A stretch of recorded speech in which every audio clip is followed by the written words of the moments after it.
Hey, listener, thank you for pressing play. This week on the Jock and Nerd podcast, we've got the first trailer for the Black Widow solo movie from Marvel, box office predictions for the opening weekend of Star Wars Rise of Skywalker, when you can expect Baby Yoda merchandise, and a new Planet of the Apes movie is in the works. Geekerific! Plus our spoiler review of Martin Scorsese's latest epic gangster film, The Irishman, on Netflix, and a whole bunch more, all in this edition of the Jock and Nerd Weekly for Wednesday, December 4th, 2019. You know who this is, and you know why you're here.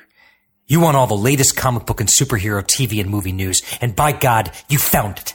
Forget everything else out there. Forget all the Scientology bullshit. This is the real deal. This is the real deal. Worship at the feet of the holy trio of geekdom, the Jock and Nerd podcast. Play it. Check. Check one. All right. This is for all you fans out there. Let's give it up. Hey, this is Kevin Conroy, the voice of Batman. Welcome to the Jock and Nerd podcast with your hosts, Anthony. I'm cooking a pot roast in my pants. Imran. What the shit is this? And Rug Boy. Put a bullet in me, Imran. Comic book and superhero, TV and movie news, reviews. It's really bad. It's actually pretty bad. It's so fucking bad. It's dog shit on a hot day. I love this movie so much. Come on, Imran. I think he'll surprise us. Yeah. And whatever they choose. Let him see your small dick. We all know it's not big. Fuck off. The Jock and Nerd podcast. Remember, Batman's got your back. Oh, yeah, that's right. What's up, listener? How's it hanging? Welcome to the Jock and Nerd podcast. Jock and Nerd. My name is Imran. My name's Anthony. He's the Jock. He's the nerd. And joining us over there, infamous member of the Bambino Felty American crime family. On the streets goes by the name Rug Sixtooth. Oh, you call him Rug Boy. What's up, Rugs? Hey, how did you know my name? My secret name? Rugs, I heard you paint fences. What the fuck does that mean? Yeah, I paint fences, I do wax on, wax off, and I know a little bit of kung fu. You construct mailboxes? I need a mailbox. Can you take care of that? You do any carpentry? Yeah, I do things. I paint houses with my semen. Oh, boy. Oh, shit. And there we go. Your first dick joke of the show. Yeah, we got to start strong. Anthony, perfect segue. If you could please tell the listener in a succinct manner our lovely sponsor for this episode.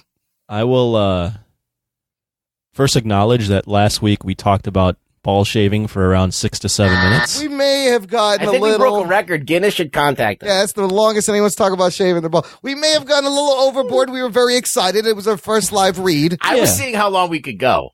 I was like, let's see how long we could just have people listen to us talk about balls. I mean, I could do 30 minutes on that if you really want. 100%. But we're not going to do that. So we did that because support for the Jock and Nerd podcast, comes from Manscaped, who is the best in men's below-the-belt grooming. Yeah. They offer precision-engineered tools for your family jewels. So, jingle balls to the walls, fellas. Untrimmed pubes, they're a thing of the past because Manscaped has this package called the Perfect Package 2.0.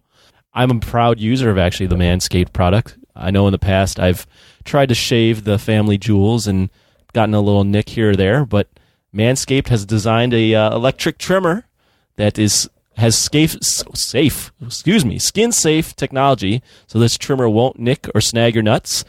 This Perfect Package 2.0 includes the Lawnmower 2.0, which is the electric trimmer. It also includes a crop preserver, which is basically ball deodorant. It also includes the Crop Reviver, which is basically ball cologne. Oh, you need that. Yeah, you need that. Yeah. It also includes boxer briefs that say Manscaped on it. That's pretty important. Yeah, you should definitely check this stuff out if you want to keep the family jewels nice, fresh, and good for your partner. Then invest in the Manscaped Perfect Package 2.0. You get 20% off plus free shipping with the code BIGHEADS at manscaped.com. So, and like I said before, this is definitely a product that I would have endorsed regardless of the sponsorship, because I did buy it before we were bought in with this sponsorship. So there you go. That's a testimonial. Keep your geek boner nice and trim, fellas. Great Keep for it the going. great Keep for it the nice holidays. and trim. Do we have a time check on how long I think that took? this that was a much more succinct way of getting the live read across. Thank you. If they continue to sponsor us, To we will Manscaped. alternate between succinct live reads and 20 to 30 minute reads of us talking about our balls. Lengthy So, conversation. Somebody on There the you go. Facebook group wanted a YouTube video live playback with commentary from us. like a how-to? I could do a yeah. how-to. Hey, we might have to put up a YouTube Rugs could tutorial. narrate it. Oh, yeah. It could First be- you take your balls and you cup them tightly. Then you got to breathe in and breathe out rhythmically. We could give those Aussie Man videos a run. We give Aussie Man a run for his as money long with as this. you use the Wim Hof method of Wim breathing. Hof. Wow. Yeah. Yes. While you do this, you should be good. In through the nose, out Now through we're the mouth. going into 7 minutes. Okay, we're going. That's too All right, far. I'm sorry. Let's It's get impossible. It's so hard. You started with the Like dick they should jokes. they should really just give us a bunch of money for this. We're really spending a lot of time talking about it. Checks in the mail, Manscaped. Your Big check, heads at manscaped.com. 20% off. Let's get to the geek news, you bastard. The Jock and Nerd Podcast. Very exciting. Marvel just released the first trailer for the first movie in Phase 4, Black Widow, Geek Boner. Oh, with good old ScarJo, directed by Kate Shortland. The action pack gives you a lot of first look at a lot of things in the movie. Not so much plot, but a lot of great characters. You guys see this, Anthony? What'd you think of the Black Widow? Is it Geek Boner. or floppy jock. what say you? I'm going to go a little in the middle. First Okay. off, it was an odd time. They released it in the middle of the night, it seemed like. Was it like on a Monday out of nowhere? I heard there was going It to was be like something. at 1 in the morning. Yeah. Oh, weird. Strange. I think I watched the wrong trailer. I think I watched the trailer for Black Dildo. Oh, that's a Oh. different movie. Yeah, I Ron. think it was, Whoa. That's yeah. That's it was a much different. Oh, Black Widow. Okay. the Black All right. Mambo. No. maybe a post show. We can Yeah. hear a review on that. Yeah. So, I mean, the trailer was solid. It looks definitely like a Black Widow meets Mission Impossible type thing Yeah. without the live stunts. Tom Cruise definitely would have jumped out of a plane for Oh, real. for real, absolutely. He'd be Yeah. falling without a harness. Just drop me. But I mean, it looked fine. I liked David Harbour in it. He was hamming it up as Red. Was it Red? Red Guardian, Red Russia's Guardian. Captain Right, America. Right. The overall feeling though I got from it is it's fine. It looks good. I'm sure it'll do well. I'm sure I'll be very entertained. It just feels though like why are they should have made this earlier. Yeah, is it That's- too that's little, the too feeling. late? Yeah. I mean, I'm sure it'll be good, but why make the movie after she dies and what's the movie? What's it called? Endgame. Jesus Christ, Endgame. Yeah. I mean, My brain is a little you're fried. already fried. I mean, there may be a reason. Maybe she's not gone. I can't imagine they're giving her a solo movie and then she's just done. I don't know. I think it's a legacy movie. I think that girl, Yelena Belova, Yelena Belova, who's played by Florence Pugh. Florence She Pugh. smells. I think Pugh. I think she's the legacy Black Widow that'll carry it on. Ruggs, what did you think of the trailer? Well, I wasn't like disturbed by it. I mean, yeah, it does raise an eyebrow that you're doing a movie about a dead character and you feel like, okay, well, if this movie's great, where does it go from here? But the other thing that kind of like was like took me aback was that it's a team movie again. Oh yeah, you And got. I'm like, I want her to be her own, like, I understand you have supporting characters, but now you have a bunch of other superheroes involved. And I wanted her to be the focus of the movie kind of thing. So, yeah, it's weird. I don't know how it's going to play out. Maybe I'm just assuming that it's a team movie. Like there's a new team, like being formed, like a Guardians of the Galaxy, like a bunch of characters that kind of like get along or You whatever. clearly have Red Guardian as the comic relief. Obviously, David Harbour's probably going to be comic relief. He's already making jokes in the trailer. I found that to be a little bit odd that they're going to make the Marvel's, character that people wanted to have a solo movie, and it's not really it's more of a team movie. The only other thing that everything else actually looked kind of cool. The only thing that I was not the happiest with was Taskmaster's helmet. Yeah, let's talk about him. Why does he look like a bad guy from Power Rangers? Yeah, he looks like Lord Zed. I mean, you Are see we it. sure it's a he? Well, might not this be. is another point I wanted to bring up. First of all, the helmet, you see a little bit of the skull mouth, but I would have loved a little more skull face. Is he wearing a hood in that shot? I don't know. I'm not thrilled with that helmet also. Hopefully it evolves. They had crossbones with a skull. Yeah, that looked cool. So, but they don't want to like retread that shit again and again. So then they're just make him look boring and shitty. I don't know. Yeah. Maybe it'll evolve. We know Taskmaster's power is he's an assassin who can mimic anybody he's fighting, right? Correct. So did you notice in the beginning when what's her name, Black Widow meets Florence Pugh's character, Yelena, and they fight, they're like mimicking each other's moves.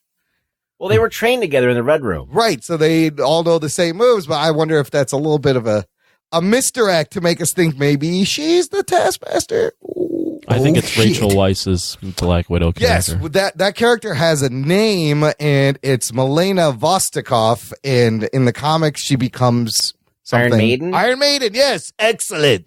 She joins the metal group Iron Maiden as lead guitarist. Yes. Bruce Dickinson. I love seeing a very young, de-aged William Hurt as General Ross. His face is all smooth in that one shot real quick. Yeah, it looks kind of weird. It does look He looked weird. I paused it, and he looked strange as fuck. That's not the best Marvel de-aging I've ever seen. He's very smooth. No, and it's a quick shot, so maybe they're still working on it. We see her in her white outfit, which is pretty dope. Kind of looks like a stormtrooper from Star Wars, but also, a good outfit to hide in the snow. It just seems like it's the same outfit that she's wearing. It's just all white. Yeah. Yeah. Is that a thing in the comics? Does she wear a white outfit? So the white outfit. There was a few issues where she wore. There's a series from 2009 called Black Widow Deadly Origins or something that it comes from. But it's also like, it's your snow spy suit. So you fucking blend in and shit. Other people have noticed that the vest Yelena Belova is wearing is very similar to the vest Scarlett Johansson wears in Infinity War. Oh, shit. A lot of people saying that's a reverse kind of Easter egg. I don't know what that means. What it means for Yelena's character at the end of this movie. Maybe she dies. Right. And she takes it. So, Anthony, I think you're right that Yelena's going to be the new Black Widow. They're passing on the mantle. But what if she's the new Black Widow and Scarlett Johansson does come back anyways? I think that'd be a mistake. Yeah. Yeah, I mean, they played that up not as a huge moment in Endgame. They made, obviously, Iron Man's bigger, but I don't know. I think that would be a mistake to bring back that character so quickly after you just killed her. I feel like Black Widow is not the character that you would go back and fuck with time with to save, because she's just a person, right? She's not going to really level the playing field in a huge fight. So it's not worth it to go and fuck up the timeline to save her, to bring her back. It's not worth it. Man, I will miss Natasha Romanoff in the MCU, and it's hard to believe like this is her last appearance in any MCU movie. I mean, look, we got Captain Marvel, which is more of a, kind of higher power level, flagship character you can really get behind, doesn't have a shady past, I guess. Like, Natasha Romanoff did some fucking horrible shit, probably. And it's hard to, make her, this big hero, because she's kind of got, a, dirty ledger. Apparently, there's a few articles that Robert Downey Jr. will be in this movie. Oh, really? What? Yeah. Oh, shit. Whoa. Well, it's in the past. So yeah, exactly. Michael Cherkowski commented it's a little sort of unclear where in the MCU timeline this takes place. It's right before Civil War. Right after Civil War. After Civil War. Is that where it is? Before Infinity War, I believe. That was announced? No, but that's what people seem to be saying, and that's what it looks like. General Ross is chasing them. They're on the run. It would make sense because the trailer starts in Budapest, so we don't see the Budapest event they talk to, but she's going to Budapest, and then she's got to go back to the Red Room where she got trained, I guess. And she's falling through the air, and Taskmaster's dudes are still after her, shooting her in the air. She looks a little CGI in that shot. Also, let me ask you this. The Hollywood Reporter had an interesting article about how Black Widow prequel can set Marvel's future. He brings up a point that says Marvel Studios boss Kevin Feige has touted that Phase 4 of the MCU will be different from what's come before in terms of directorial vision. He says that this movie, that they're going to move away from the Marvel house style, and this is more a Kate Shortland movie, and also the future directors like Chloe Zhao for Eternals, Dustin Daniel Cretton for Shang-Chi will be able to do their own thing stylistically, and not follow the Marvel house style. Does this look different, what they're showing us? No. It kind of doesn't, does it? It kind of looks like all the other movies so far. Visually, it doesn't look any different. It's got more of like it's a 2-minute trailer, but that's true. It doesn't look different. It's got. I mean, it feels maybe a little bit more like Winter Soldier-y. That's what I was gonna say. It's got a little Winter Soldier spy action thriller. But I guarantee you that action Winter Soldier is still gonna outpace. Well, it's Russo brothers, and this is Kate Shortland. But they all got what that. They what got has she directed again? Kate Shortland has directed. I'll tell you right now. I mean, they have a stunt. It's maybe this stunt guy that's best known for. Let's see, a movie called Lore, a movie called Somersault, Berlin Syndrome, some TV, not a lot. She's only directed like 11 things total. The most recent thing was the Smilf TV series. What's Smilf? Single mom I'd love to fuck? Oh. Yeah. Oh, shit. Smilf. That's a new one. Smilf. I didn't know about that. I didn't know about Smilf. There's a TV show. So, Somersault 2004. I don't know what any of these things are. But they've been picking a lot of interesting directors for Phase 5. So we'll see. So it doesn't look too different. Is it too late? I don't know. I mean, it's not too late to make a movie about anything, I guess. Well, there's still interest in Black Widow, obviously, but it just feels like, as we both said, it's like, where would we go from here? Like, it doesn't have a future. That's the thing that sucks about it. That's why I think we may not have seen the last of Natasha Romanoff, and there may be some fucking horse shit. If this thing does bonkers, they're going to resurrect her. You know that. Yeah. I do love the logo and the logo treatment in the trailer. That shit, I did like that. That was actually it's very nice. With the hallway turning into the Black Widow. From Iron Man 2, and she's wearing like the Iron Man 2 outfit in the silhouette. Very nice touch. So be very good. Listener, just think about this. Like, they said never another Joker movie. Yes. And that happened. So, like, anything can happen. Well, we don't know if it's happening. It's still, nothing is confirmed about the Joker, but it's fucking $1 billion. They're going to make another one. Probably. This is the way. This is the way. I have spoken. This is the way. This is the way. Can you fight I have Dewey? spoken. Goddamn Baby Yoda is just destroying the internet.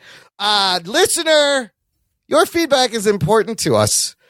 We'd ask you, if you got a moment, take a quick Jock and Nerd podcast audience survey. Jock and Nerd helps us shape the show. We love constructive criticism and feedback. Just visit jockandnerd.com/survey. 3 easy questions, and you can leave your name, or you don't have to. You can be anonymous, and you can be honest. We wear pants, not diapers, so we can take it. I'm not going to cry. Are you going to cry, Anthony?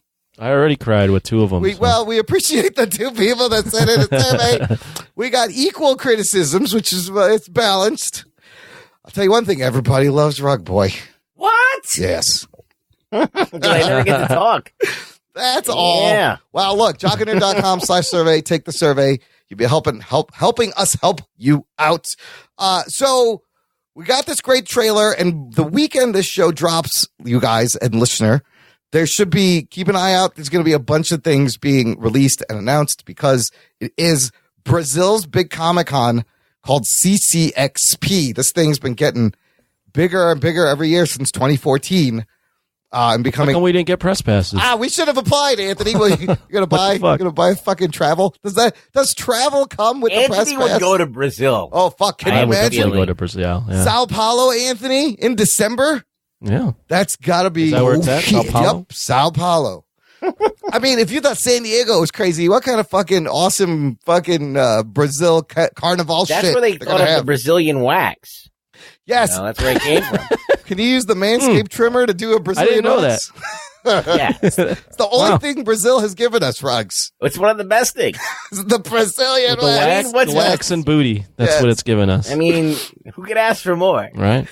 Everybody's showing up to this thing. It's December 6th through 8th, and on the Saturday, December 7th, I mean, Kevin Feige is flying down there. He's going to be there. So Likely he's going to have footage from Black Widow, maybe something from Eternals, maybe some surprises. You can expect something new come out there.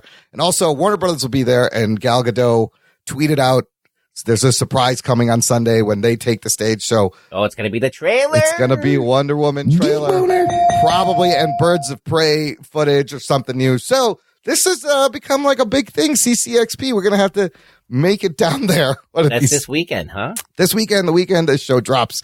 So Nice. we will discuss all those reactions to those trailers next week. Also, we're only a few weeks away from Star Wars Rise of Skywalker. Geek Boner. You got your tickets, Imran? I do not. Did you buy tickets? No. You know, I checked on my Fandango. There's still fucking seats. You know, everybody's freaking out for nothing. You can still get seats on the Thursday night. There'll be seats. It's fun. Yeah, they inflated that. They like to build up the hype. However, interesting enough, opening box office predictions for this movie are tracking the lowest of any of the sequel trilogy. They're looking at 175 to 200 million. Oh shit. Which is huge for a movie opening. Don't get me wrong. I think only 7 movies have opened over $200 million in the weekend, but it's lower than the last 2 movies. Force Awakens. The Last Jedi was 220 million, right? Last Jedi 220, Force Awakens 247. So it should probably drop another 20, right? Well, so, yeah. Does this go down or does this go back up because it's J.J. Abrams? Because it is the last movie in this Skywalker saga. Think people didn't buy tickets to The Last Jedi because of Rian Johnson. I don't think it was that. I just think that they had seen The Force Awakens and they were just like, all right, it seems like they're just remaking old Star Wars movies. Yeah. But Anthony, after this Last Jedi, is interest going to go down or up? Which way do you think it's going to swing? I don't know, to be honest with you. I think, here's what I think. I think it's not as high as it could have been because of all the anger from, was it The Last Jedi? The Last Jedi, yeah. But it is the last one in the Skywalker trilogy or saga. They're playing that up. What's also going to help is the fact that everyone's excited again because The Mandalorian is just crushing it. The Mandalorian, yes. Baby Yoda is just taking over like all of pop culture. I actually think that this is working against it. What? I think so. You're actually seeing something that is loved by everyone. Yeah. And you're like, okay, well, this is what we want. We don't want what we just had from Rian Johnson. I mean, on the one hand, I can't wait for this movie to come out. Everyone start fucking fighting about it. That's always entertaining to watch. But yes, The Mandalorian, beloved across all Star Wars fans, something that's kind of hard to do, but it does deal with something separate from the Skywalker saga. It is something new, but yet old and but nostalgic that's the proof at the same that time. I've been trying to say. It's like, whenever you make something new and you're not infringing upon someone's stuff that they really like hold dear, you can do whatever you want and no one's going to care as long as you do it well. Yep. But if you take something that somebody loves and you wipe your ass with it, expect, to get it criticized a little bit. Yeah, this is going to be quite the issue. I think it goes opens higher than Last Jedi. I think it swings back up. You know what's not going to make a lot of money? Here's the other thing that why it make money. There's not a lot of competition that week, and a big movie opens before. That fucking freaky Cats movie is opening the same day, which is probably not a good idea for the Cats movie. Oh, that shit's gonna die. I mean, if anyone death. just like non-Star Wars fans left, they can go see this fucking creepy Cats movie. It'll be quick. But look, The Mandalorian so far has been a hit. Baby Yoda has been a fucking cultural phenomenon. I found it interesting that, how everybody wants toys. The only way they were able to not spoil this Baby Yoda was by not having toys. And it was amazing that it didn't get spoiled. Well, you can pre-order toys now, but you're not going to get them until May of next year. For the Baby Yoda? Yes. Wow. Yep. That seems like a huge miss. Yeah, that's a big... That's a big fuck up right there. Does he come with a frog he can eat? That would be great, a frog that could go in and out. I love how he spit it out in the last just one. Having his ears move around. And sipping tea. There's a Funko Pop. There's like a plush Baby Yoda. Why wouldn't they let that come out during the holiday? You're going to be getting a certificate for layaway for Christmas for Baby Yoda. That seems so stupid. I mean, I guess they could have... The thing is, if you make a toy and it leaks, the thing fucking leaks. So either that was the strategy or they just didn't think.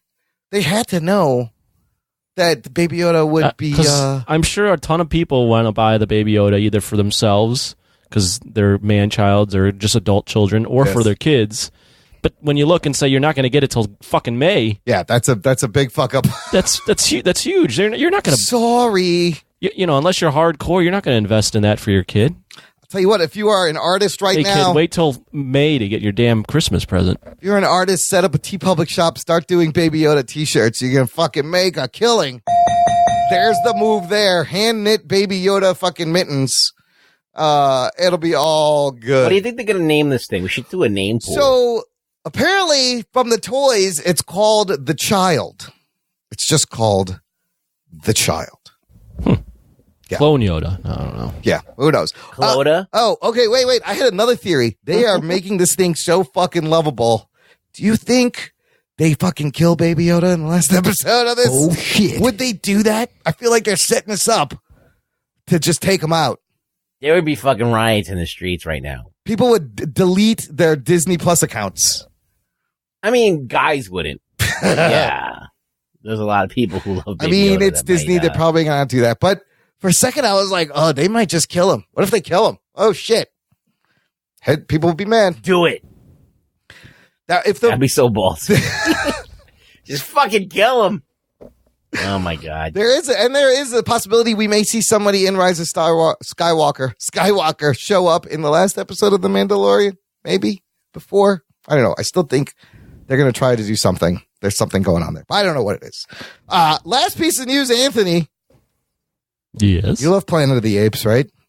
I do. Made by Fox, which is now owned by Disney. Matt Reeves gave us 3 amazing movies. Apparently, they want to make a new Planet of the Apes movie. It's in the works. Like a sequel to this? It's not clear if it's a follow-up or a reboot. It could be a continuation. It will be, it's being worked on by the writer-director of the Maze Runner series, this dude named Wes Ball. Ball. Nice. Balls was hot. You could use the Manscaped trimmer. Very appropriate, yeah. Yes. And I have seen all of 0 Maze Runner movies. I have no idea what this I guy's tried work is to like. watch one. Are they any good, Rugs? No. Okay, so It makes no sense, really. no. So I mean, they just wrapped up the trilogy in 2017. Amazing 3 movies. Would you like to see them continue this story? It doesn't need a reboot. Yeah, I mean, if they're going to make another one, I would like to see them continue the story, but jump ahead again. So jump Yeah, ahead you need to jump, like, where the apes are starting to form a society that rules. where you jump ahead and you reimagine. If you're going to do it, you reimagine. I guess for the 3rd time now, how humans now land upon this planet, and it's just How they would come back. Ape City. So you would do it in the time when Caesar is like a legend, a myth, not a myth. Right. Well, he's a figure, historical figure. Well, if you remember in the first movie of the new trilogy, Yeah. it ends and there's a newspaper clipping or a news report of that spaceship. I forget what it was called. Oh, that's right. Being launched into space. That's right. So we never saw that ship come back. Right. Oh, that could be interesting. That's your hook. Is this a thing where Disney wants to like put their stamp on this fucking franchise? Like, why so soon? It can't be a reboot because why would you want to redo it so soon? Yeah, I don't. A reboot doesn't make much sense. I know the last one didn't kill it at the box office, but overall, that trilogy is amazing. Which is a prequel, kind of a prequel to the series, the original series, right? Right. Yeah. Right. Ruggs, what would you want to see? I don't know, because we start the actual, the classic series with, he's the only human, really, that is rationally thinking and has language and stuff, because he's a spaceman. Right. The Icarus. Yes. Oh, that's right. But I would like to see how they form their society and how they become, like, these, like, basically, totalitarian, whatever, apes. And people devolve and become dumb like they were at the I'd like end to of see that. Yeah, the end of war. That would be cool, and that wouldn't besmirch the old classic series either. I don't know. What was kind of very nice about this new trilogy is there is a way to kind of do the mental gymnastics where this prequel series ends and then the old 60 starts. Like you could do the mental gymnastics to make that all work, and it still works. You could do a new trilogy that starts, where the original movies start, but you do it over. Well, I'm saying it does connect back to that. It connects back. So if you do a continuation, that kind of might ruin that a little bit. Suddenly, they're shitty cardboard spaceship sets. I just think they shouldn't do it. No, leave it alone. Yeah, I think that's where my gut is too. It doesn't need to do anything. Don't need to do anything with it. Those Maze Runner movies they're popular with the kids. Who watches these movies? Not me. I don't know. Did anybody see them? Did it make money? I don't know. But I feel like maybe the people who read the book, they were like young adult novels, right? When you first talked about it, Oh, sorry. I was just going to say, when you first talked about it, you were saying Maze Runner. I thought you were saying Blade Runner. Not Blade Runner. I was going, you definitely saw that movie. I'm trying to remember what the movie's about because I did see it. I think I saw 2 of them. Maze Runner. Yeah, and I think there's like 3 of them. Kids are being subjected to a test, and the test is to get through this maze. And wow, they get out, and then they realize that the test is just beginning. Based on a book. Yeah, kind of like a Hunger Games or a Divergent, all in that kind of vein. Yeah, but like Hunger Games actually had like something that made sense. Okay, they have to compete in the games, and they have to kill each other, and then whoever survives gets the food in for their sector or whatever. Okay, that's cool. I get it. All right, and then they want to upend the power system. This is like it's supposed to be like a game within a game within a game, but none of it makes sense. Really? So the 3 films total box office, they made almost $1 billion, $949 million. Not too shabby. Not too shabby. Movie. And I believe, listener, if you watch Maze Runner, let us know if you would recommend it. We'll check it out. There's the Maze Runner Scorch Trials, Maze Runner Death Cure. I saw 2 of them, and they're barely memorable. So. For what it's worth, these movies continually did worse in the U.S. The first one made 100. Okay. Second was 80. The third one was less than 60. Yeah. But worldwide, they were doing over 200. Also, this guy, he had a small budget, apparently, Westball, $34 million. So he delivered on a small budget. Yeah, and they went no higher than $62 million. Wow. That's not bad. So they're making $300 million a picture for $68 million. So that's not bad track record. You know what? Do something original. Don't touch that. Let it rest for a little while. Other monster movie news, you saw how Godzilla vs. King Kong pushed back 8 months. Not surprised. Why are you not surprised, Anthony? Because the last one did not do well. Yeah, so they're like, let's rethink this. The last one got pushed back, too. It did. That's right. Pushing back. King of the Monsters was also it's delayed. One of those things where if it would have done well, you just keep the ball rolling. Right. But it did not, and they realized quickly that they either made a mistake or people aren't have big appetite for this as they thought. So I think it's too close of a time. They were too close together. They were never supposed to be out within a year of each other. They were supposed to be out like 2 years. Out 2 years. And then they pushed the other one back. Oh, I see. So this one had to react too. And this one's right up against it. Yeah. So when you have something that's not performing very strongly, and then you have more of that, you got to at least maybe let some time settle to build up anticipation again. I mean, what have we learned from Star Wars? You don't put out Last Jedi and then put out Solo fucking 5 months later. What are you doing? It's too much Star Wars. Yeah. It's going to hurt everything. So, okay, hopefully that's good. But that one, I think you got more people hyped for Godzilla vs. Kong, who just that title alone is going to get a lot. We'll see when the trailer comes out. Yeah. You got Millie Bobby Brown. Oh, she's in it? Yeah. Millie Vanilli's in it? I thought one of them died. Millie Bobby Brown is in it. Bobby Brown's in it? I think that she made a deal for a movie where she got paid like a shitload of money. Millie Bobby Brown? See, I knew when I saw her first season of Stranger Things, I was like, this chick's going to be a breakout. You had a crush on her, you perv. No, I was like, she's a breakout star. She's going to be big. And I heard that she just made a big deal. She made she's raking in $6 million and gets a producer credit. Whoa. And all this other stuff. So she's like, probably from that movie is going to pull down like $8 million. Whoa. Whatever her next big screen role is. Well, there's a movie called Enola Holmes and then The Thing About Jellyfish. I don't know if it's one. I don't know if it's one of those. It's on TMZ, so that. All right, must be true then. Yeah. Ask the guy that's yelling at TMZ. Okay, look, we're gonna take a quick break here for some promos, and we'll be right back. We talk about painted houses with the Irishman right after this. After these messages, we'll be right back. Transmission commencing. This is Wookiee Radio. Translated for the Wookiee impaired. I like that Wookiee. Your hosts, Ken, Derek, and Mike, bring you the latest news and commentary from the far reaches of the galaxy. Hold it. Hold it. I said hold it. Subscribe today on iTunes and Stitcher. I just assumed it's a Wookiee. Start listening today, and remember, The Force will be with you, always. Hi, I'm Eric. And I'm Aisla. And together we are the hosts of the Bicurian podcast. Bicurian is our answer to the polarizing culture we live in. Tired of feeling under siege and looking for ways to get involved? Then come be a part of a different way of thinking. Everything from politics to geek culture to current events that polarize us as a society. We explore multiple ways of looking at things. Please check us out at Bicurian.com and follow us on your favorite social media platform of choice. And Listener, if you've been enjoying the show and you want to support the show and want bonus content, join our fan club. It's called Jock and Nerd Max Plus now. Yeah.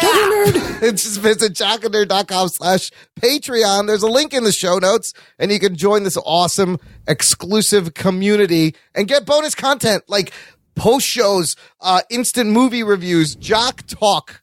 There is a sports show on the podcast. Get the fuck out of here. No, there we got sports talk. Yeah. You know, what are we going to talk about this weekend, Ron? You think we have anything we talk about? Hey, we may do a post show diving into some Watchmen and Mandalorian talk. We will be reviewing those shows as they end. We'll do a season review. But I need to talk about these shows. The two everybody's talking about these shows. Watchmen's incredible. So we're going to take some time, do a post show. Check it out. You can get that early access to all our main shows. jockandnerd.com/Patreon. Appreciate all of Glaven. And a special Glaven to all our patrons. Thank you so much. Yes. For your continued support. They're awesome. What's the matter, Ruggs? Nobody's gonna get the Glaven thing. Glaven? We're just talking about Professor Frank in the break. That's all. Yeah. Let's get to the Irishman. It's one on Netflix. Full review. Spoilers right now. Strap yourselves in, you fucks. Spoiler time. This movie has been out in limited release at the beginning of November. And then full release on Netflix, very experimental distribution on Rotten Tomatoes, fellas. Right now, it's sitting at 97%. Average rating 8.89 out of 10. Very favorable. As far as the box office, the numbers are weird. The box office Mojo page doesn't give me the domestic number, but I read it's really strange. So I read in the Wikipedia the movie was made for about $160 million. Huge budget. Whoa. And it's made about $4 million, I think. I'm seeing on Wikipedia, the most trusted site on the internet. Yes. 6.6. Oh, it's at $6 million now, huh?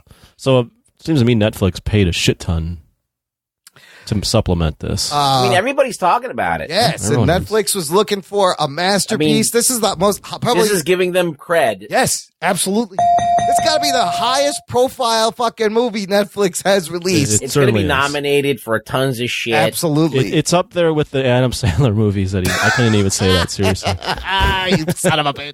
The exclusive Adam Sandler contract. It's up there with that. But yeah, man, this is a huge get. It's definitely Oscar contender. Of course, the movie directed by none other than you've been heard him talking shit about Marvel movies, Martin Scorsese, where he kind of shows you why he can talk shit about Marvel movies in this. Well, it was almost as if he was doing backdoor publicity. Yeah, it's kind of. Let's just bash the biggest company out right now to promote me. Yeah. Can we do something? Well, what do you want to do? I'm gonna completely make the show grind to a screeching halt. Okay. Remember the King Missile song, Martin Scorsese? No, they did Detachable Penis. No. Play this. You have to play this We song. can't play music on the podcast, Ruds. We're going to get sued. Oh, you can't play the first 30 seconds of No. In the post show, I'm not risking it. All right. King Missile. Would you risk it for the biscuit? I would risk it for the biscuit. I did it all for the nookie. What? What happened? You ever heard that song by King Missile, Martin Scorsese? No, sing us a few bars, Ruggs. It's just a guy yelling. He makes the best fucking films I've ever seen in my life. I fucking love him. I do. That's all it is. I do remember this now. I have heard that. Yes. Oh my God. He's not wrong. This movie, based on a book called I Heard You Paint Houses, came out in 2004 by Charles Brandt on an interview with Jimmy the Irishman Sheeran. Charles Brandt also may be the guy De Niro's talking to throughout this movie. You don't really know. Speaking of De Niro, starring Martin De Niro, Al Pacino. Martin De Niro. Martin De Niro. Martin De Niro is Robert De Niro's lookalike brother. And you can't tell them apart if they're. You ever seen them in the same room together?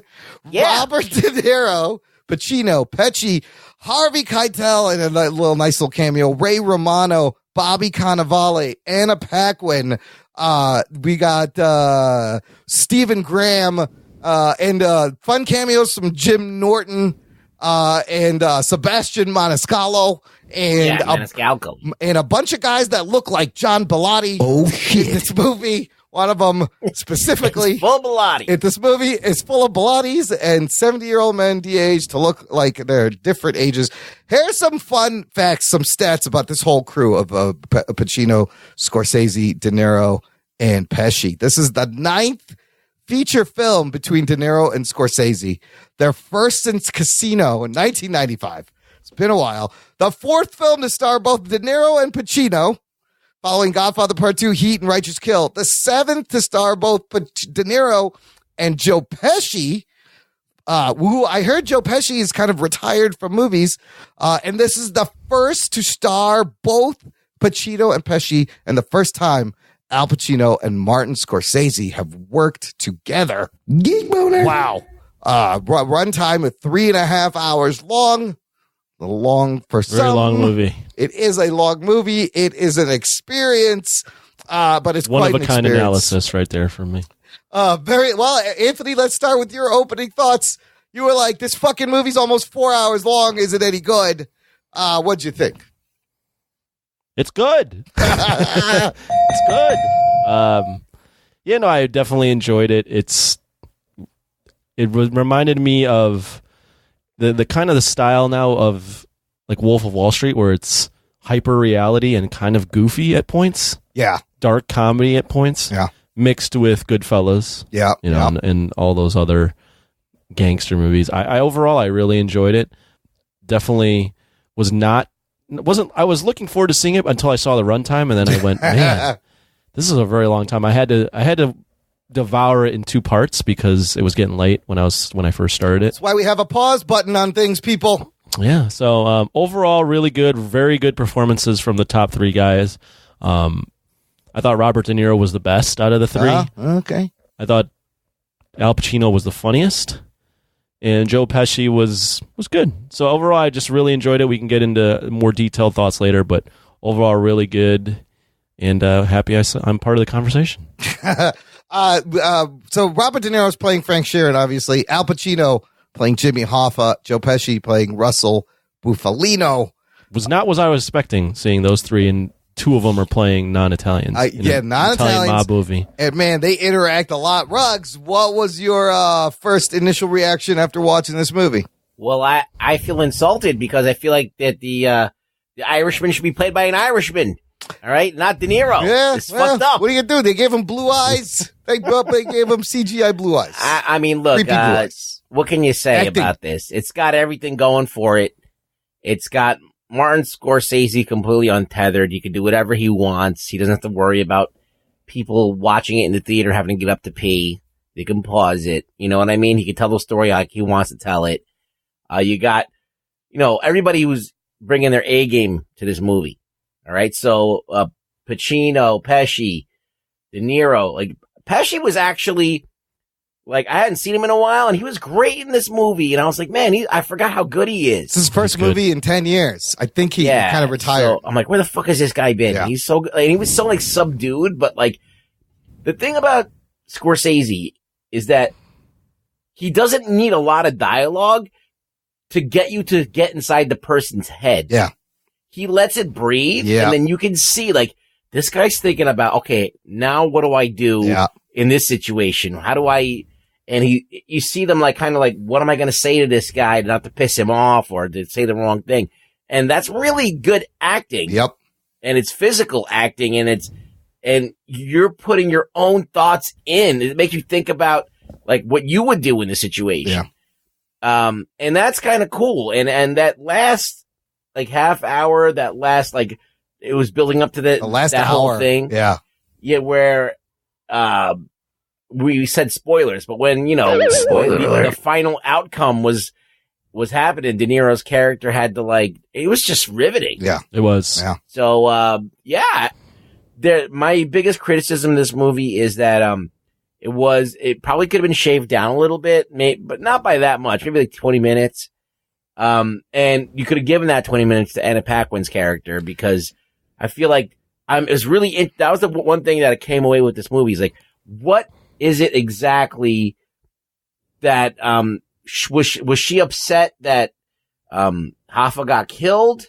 Was that the thing that, that her fucking dad did it, and she knew instantly. They brought up a lot how she didn't get along with Russell Bufalino. Remember that whole scene in the bowling alley? But she got along great with Jimmy. I would have loved to see a little bit more of, like, because she didn't really do much. She barely said anything. She didn't get a chance to be fleshed out. I think the three moments that connect everything is him beating down the guy in front of her that touched her when she's a kid. Then when right after they find out Hoffa's disappeared, and she asked him, why haven't you called his wife? She knew right away. And then the saddest part at the end. I just feel like that was weird. That whole thing with the wife calling. There was the part at the end. I felt kind of explained it. I don't disagree that I would have liked to seen that character fleshed out, but the part where the sister goes, "We could never go to you for anything. We were scared of you. We were scared of what you were going to do." Yeah. And then when he goes to so they basically felt like they lived in fear, not only of their dad, but the fact that they could get bullied. Yeah. And they still couldn't do anything about it. They could get whacked. Their dad is worse than the bullies. Yeah. Yeah. He'll show you. Yeah, man, I can tell you, this is Scorsese and De Niro, Pacino, and Pesci at their finest. A very reflective film, a very thoughtful film. And yes, it's slow at times, but I think the runtime and the way it breathes, everything cumulatively builds up for the amazing payoff in the last hour of the movie. And these guys late in their career, they're all in their mid to late 70s. They're fucking on their top of their game, still on their A game. With this. So Pacino needed this movie. Pacino is 79. And anytime you get Al Pacino slamming his hand down, yelling at people, acting crazy, you know it's going to be a fucking good time. That's all you need him to do. You can tell Pacino needed this movie because he is full ham in this movie. He's basically saying to himself, "Oh, you're going to give me a character that's a hothead? Yeah. I'm in. Like I can just go full out, balls to the walls, full out with my acting, and that's when he's best. Turn it to like 11." And he was great. They're so great compared to like Frank, De Niro's Frank Sheeran, who, this isn't. I love how you have the Goodfella vibes, but it's not as the violence isn't as glamorized as Goodfellas. It's a lot more gritty. It's just matter of fact, subdued. And I love, like, De Niro became Frank to me by the end of the movie. And I felt for the guy being put in this hard situation. And he's not a hothead, but he'll do what it needs to be done. But he always wants to calm people down. Very interesting. And then Pesci's just quiet performance. Fucking amazing. And the supporting cast was great. I almost feel like we should divvy up each of them. Like, we should talk about Al Pacino, Robert De Niro, Joe Pesci. Like, focus a little bit of time on each one, because they're all three legends in the game. And this is probably, sad to say, the last hurrah probably for them. Yeah. It's the first and only time you'll see them in a movie together, probably. Yeah. Likely that this is the last time you might see one of them in a film, right? Probably. Like they're getting old. They're old. You know, Pacino's 79 Well, years this old. this is like probably the biggest thing they're going to do, right, in a while. So, yeah. Look, these guys have defined the gangster genre, the Martin Scorsese like gritty film. You know, their acting is great, and they bring so much charm to their roles. I thought that De Niro and Pacino were done because they've been doing some slumming, right? They've been doing some shitty movies. De Niro's done lots of shitty movies. Yeah. So I was like, all right, maybe he doesn't give a fuck anymore. But you could tell that a director like Scorsese, as much as everybody wants to get on his back, can bring out the best in these guys. From what I understand, De Niro is really the guy who wanted to make this movie. They've been trying to get this done for decades. He brought the project to Scorsese, and it wasn't until because their first idea was to cast younger dudes for these roles, but it wasn't going to be the same if you got these guys, you know. That would be my only so I'll just say my only criticism. Yeah. Is, two criticisms. One, I said this earlier, but it is super strange for me that De Niro's playing the Irish guy. And I know he's played other races in other films, but it's still like this is a gangster movie about the Italian mob. Yeah. And you have Robert De Niro playing the Irish guy, and you have Al Pacino playing Jimmy Hoffa, who's American, and I believe of German and Dutch descent. So that was a little strange. Yeah. The only other criticism I had was there were times where I was going, these are old men, and they're playing characters that are probably like in their 40s, 50s, maybe. Well, I would say late 40s. Late 40s, and De Niro's very physical at times in this role. Yes. And I was a little almost as if I don't believe it. So you can de-age the face all you want. The technology doesn't really de-age the body. Yeah, That's too much. So, for example, that scene where De Niro goes to the store with his daughter. Oh, he's kicking him in the slowest motion ever. He beats that guy down, and I'm like, that looks like the body of a 76-year-old with a fucking. It was so hilarious. They should have cut to a different shot there, or a wide shot with I don't know, but So posture. But it's a very, very minor criticism. Yeah. Very their performances are so fucking awesome, and it's so cool to see them in a film with Martin Scorsese directing that it overcomes it. It's just I noticed. There's a great companion piece on Netflix called The Irishman in Conversation. It's a round table with the four of them, and it's actually super insightful. I would watch it. They talk about guys having to cut and come to them and be like, look, you're 39. You're going to be a little quicker getting out of that chair. Pesci talks about how he had to raise his voice a little bit higher, and a lot of it is posture. You got to, at 76, you got to remember what your posture was 30, 40 years ago. The fact that this movie spans decades from the 50s through 2000s, and they play characters in all these stages is amazing. So I thought De Niro had the very hunched over, the body of an older man, but Pacino, I noticed it more actually. Yeah, his face body was looked smooth. pretty beat up. Yeah, you can't de-age the body. Joe Pesci was all right. He's a tiny little guy. Joe Pesci, even though he might have been playing a younger man, he gave off the vibe of a very reserved guy that's been doing this for a mob boss that's been doing this for a very long time. So I could believe, even in how he looked, that this guy is still running shit. A little tougher for De Niro. For me, Pacino looked the worst. Some of the special effects looked amazing, and some of it I was like, what's wrong with that mouth? There's something weird around the mouth.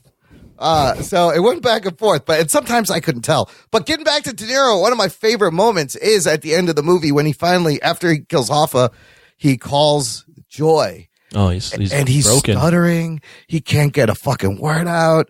And it's amazing acting by Robert De Niro because he's put in a hard place. And right before that, the conversation he has with Pesci, where I love how so many times in this movie, they tell you what they're doing without telling anything and you get it. And Pesci's just like, look, we did what we could. We talked to him time and time again. We gave the guy several chances. It is what it is. And, Frank was trying to help Jimmy. And Jimmy's such a hothead, wouldn't listen. Well, it's just crazy because he got put into this position now that in order for the mob to trust him, they got to make him be the guy who kills him. In order to protect his family and his standing and all that stuff from crumbling, he's got to now kill this guy that he really loves. Right. And that is poetic. Yeah.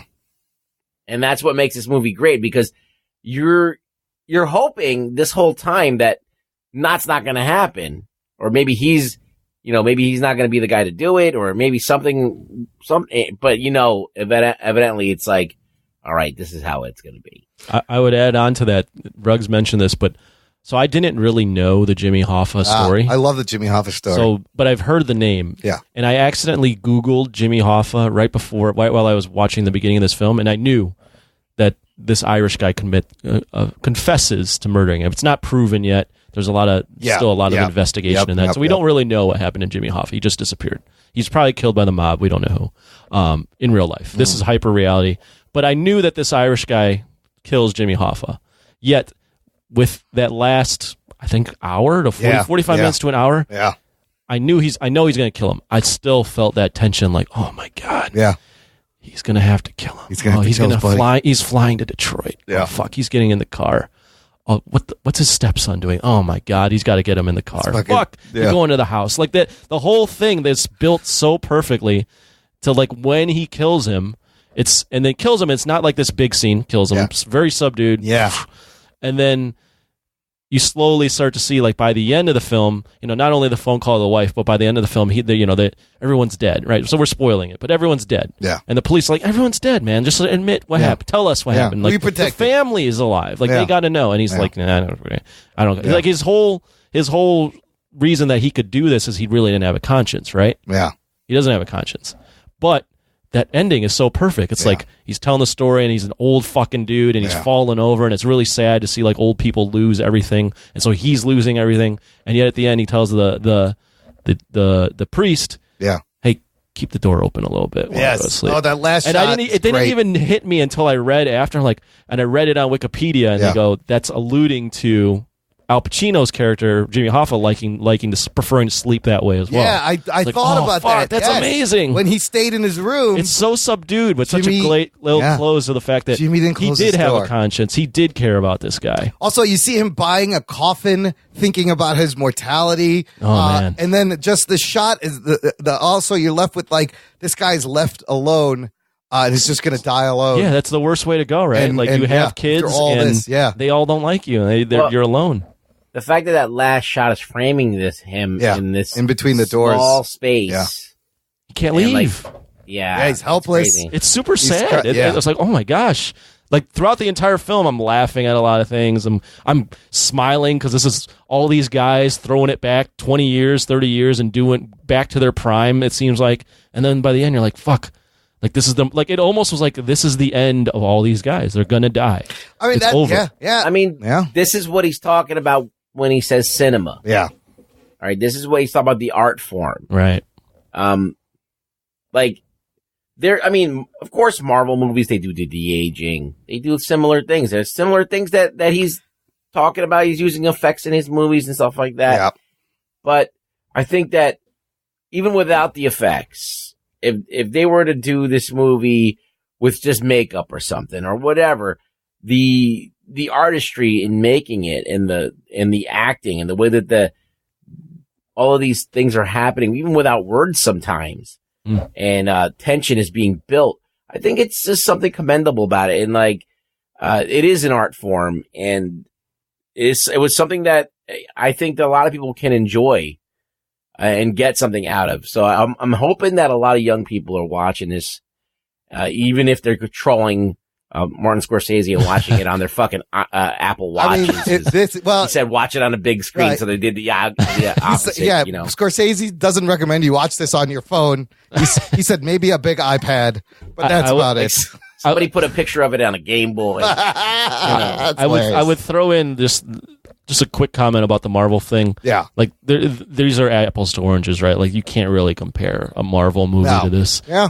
A Marvel movie has to have like these action beats, but it can never be this. Right. It would never be this because this is a different form of art.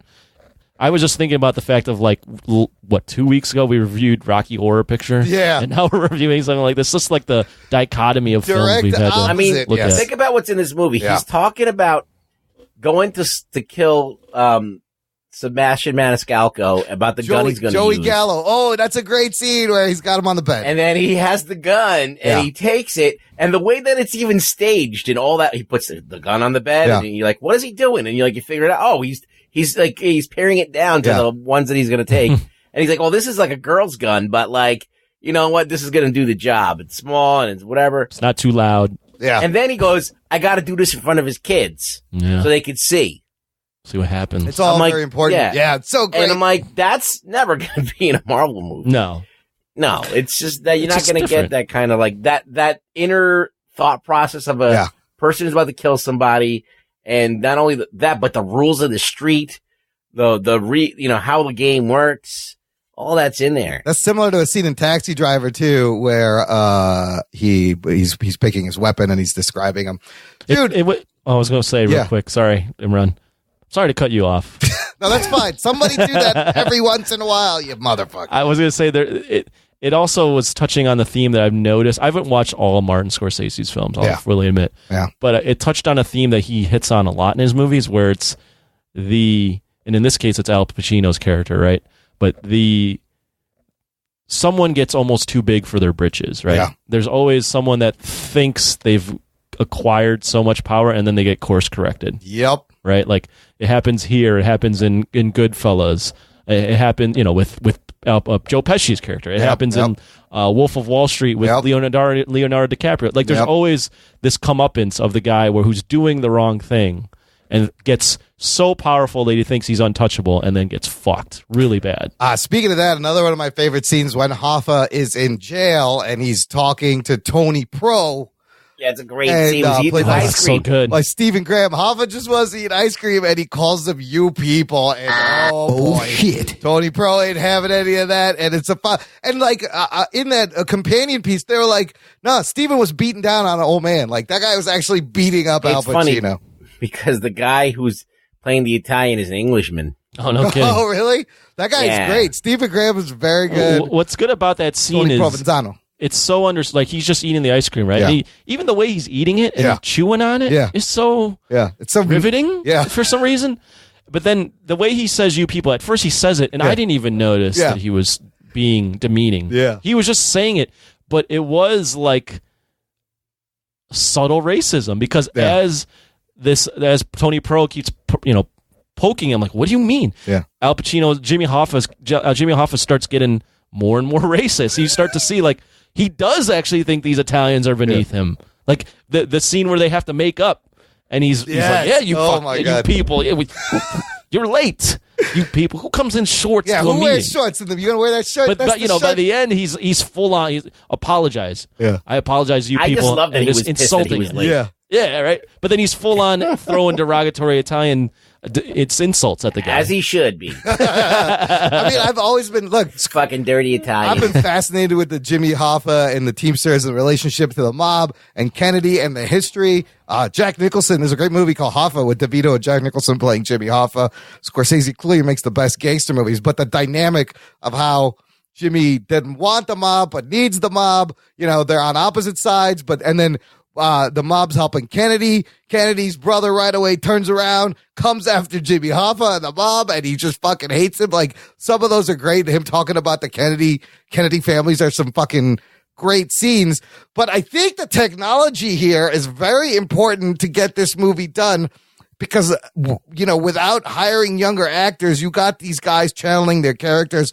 ILM did this, and they talked about how they had to come up with new technology. So normally they would have been like face dots and tennis balls on people's faces. But these guys are right into each other, acting face to face. They need to see each other's faces.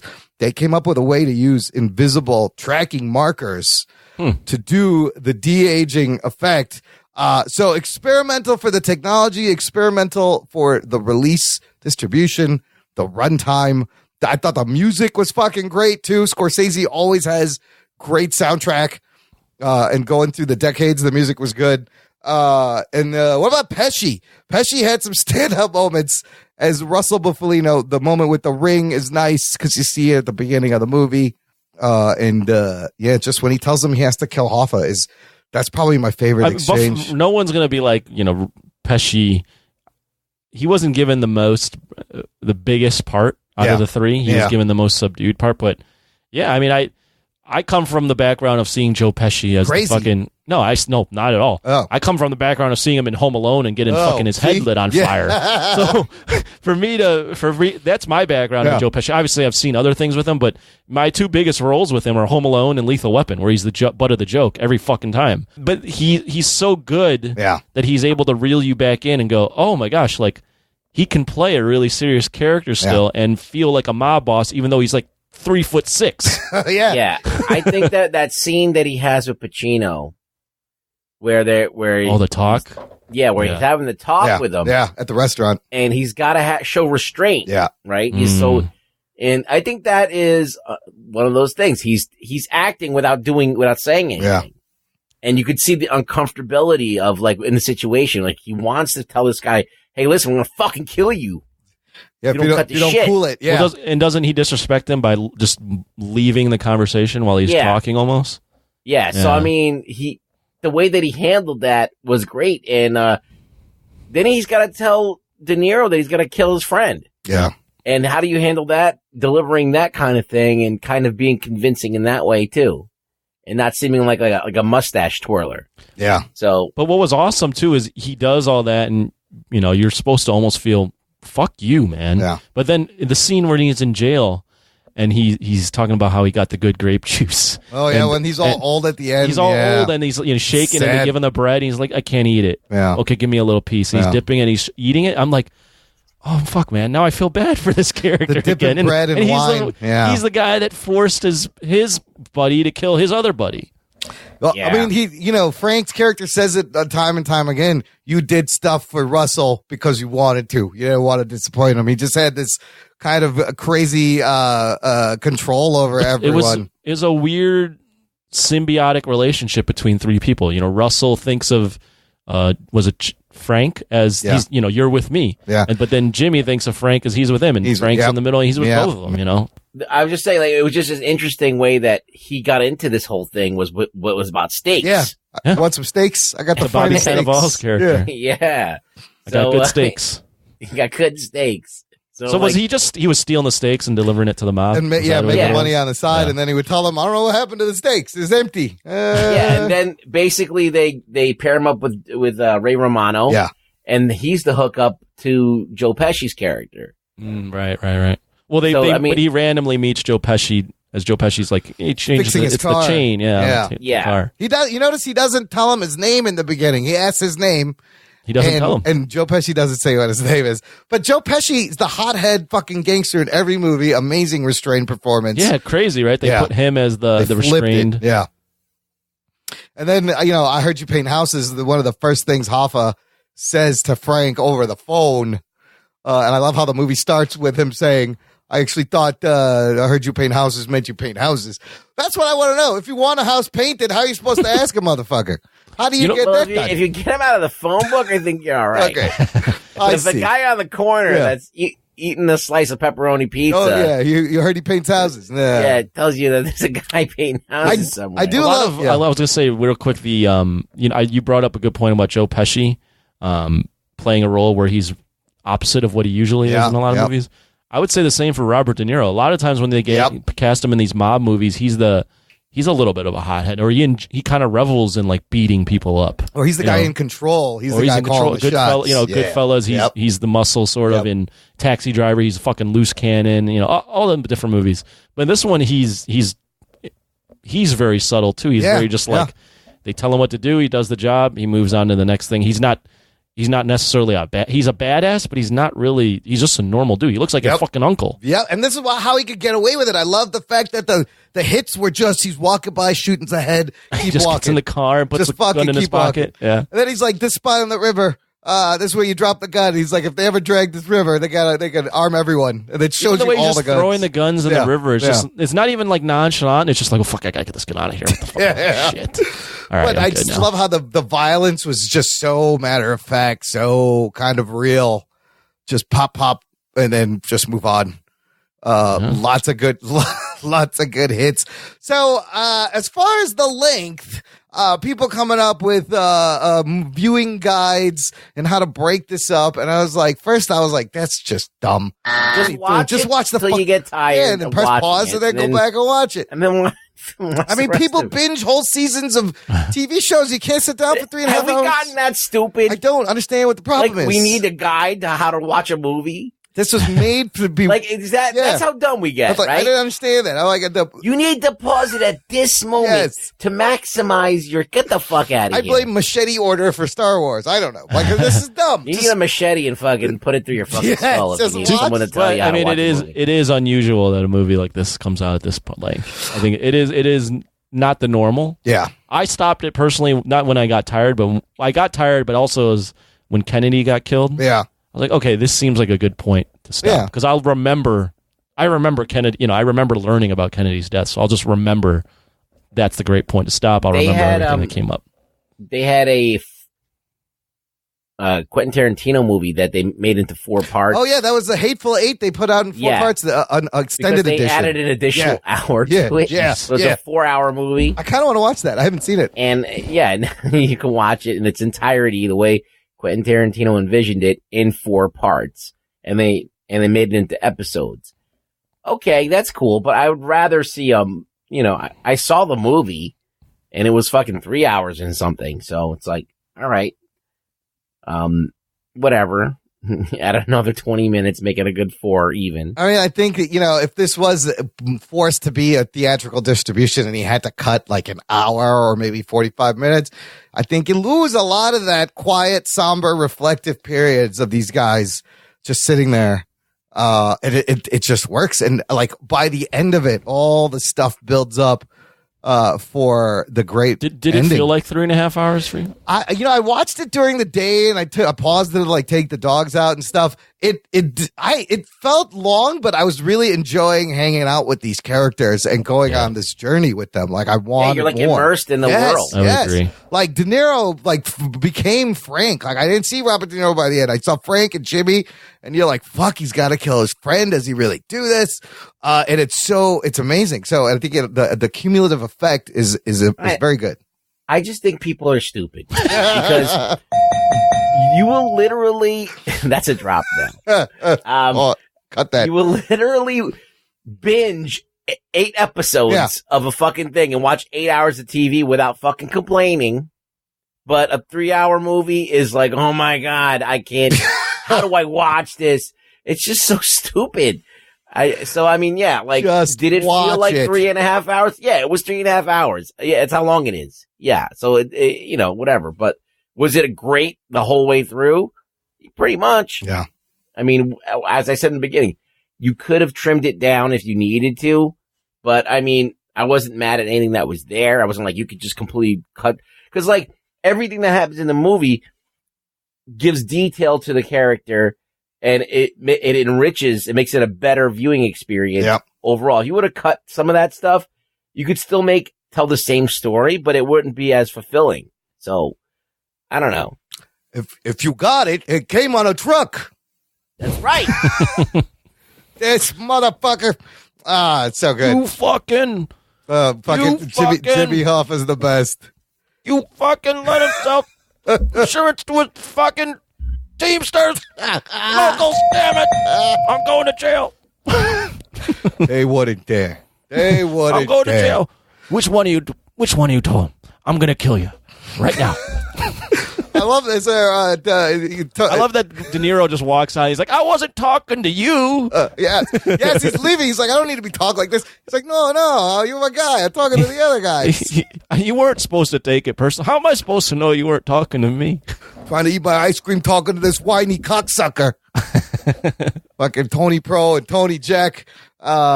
Amazing. Yeah, and like we talked about, the Peggy stuff could be fleshed out, but that was heartbreaking also when he shows up at the bank, the teller, and she's just... that was heartbreaking when she walks away. Poor guy, I'm like, come on, he killed a lot of people, but he's your dad. I mean, it's tough. We didn't get into her psyche, but it is tough to be like, yeah, I forgive my dad for just killing everybody and then killing my favorite uncle. So that guy at the end in the car when they go to Detroit and his stepson is there, and the guy in the passenger seat, who is that? That dude looks exactly like John Pilati. That motherfucker. He does. That's got to be him. It's dead on. I love that guy gets shot in the face by De Niro. Yeah. And it ends up being a wrong kill. Oh, that's right. That he didn't do a the mistaken thing. kill. Yeah, it was a mistake. They thought that he went somewhere to the courthouse and didn't tell anybody. Yeah. So no one knew, but he did tell that somebody. That person just never told anyone else by accident, so they shoot him in the face. Shit. It's fucking hilarious. Sometimes that happens. That guy was a scumbag too, so it was fun to see that guy get a little comeuppance. I love when he's like, I heard you paint houses. He's like, I also do a little carpentry. I'm like, I don't know what that means, but that's a great line. Yeah. I got to rewatch it because I don't remember all the exact lines, but there's a some lot great of funny lines. stuff. Yeah, Sebastian Maniscalco I thought was a great cameo because as soon as he came out, I was like, that guy's a hilarious comedian. If you have never seen Sebastian Maniscalco videos, he's got a whole bit about company coming over. It's fucking hilarious. Perfect for that role. And then Jim Norton as Don Knotts or Don Rickles. I thought Don Knotts. Don Knotts should have been in this movie, Mr. Furley. Oh my God. I love that Harvey Keitel's in this movie Harvey too. Just Keitel, very man, shit. reserved. He doesn't get a lot, but like just seeing him with these guys, you're like, oh goddamn, Harvey Keitel, what an all-star cast. So, all right, I mean, I think everyone. Let me really say this loved real quick. Movie. Yeah, what else you got? Does anyone want to? Is it fair to pick a favorite out of the three in this movie? I mean, it's or is it just them three together? It's just too hard to them three. take them out. It is hard, but it is De Niro's movie, De Niro's character's vehicle. True. Oh, wait, who do you like better? Do you like De Niro or Pacino better? If you were going to like roll with one. Fuck, I don't know. I've always liked De Niro a little better. I was really impressed with De Niro in this, like the range he showed and the restraint he showed. Well, look, you got. Let me just make my argument for Pacino. Yeah. All right, he was fucking. He was the Godfather. Yeah. All right. Then he was Scarface. All right. Yeah. And then he was the guy, the blind dude. He was Carlito in Carlito's Way. He was Carlito. Yeah. Here comes the pain. That's from Carlito's Way. So a lot of my generation. And then he was in Oliver Stone. He was in that movie, Any Given Sunday. That's when you got to fight for that inch. I was just gonna say that's what my generation. A lot of people remember. Then the hoo-ha. What's that one? What the fuck is that movie called? He was in Insomnia too. Was he in Glengarry? He was in Glengarry Glen Ross. Yeah. It wasn't De Niro in that too. Movie? That's Son of a Woman. Yeah. Son of a Woman.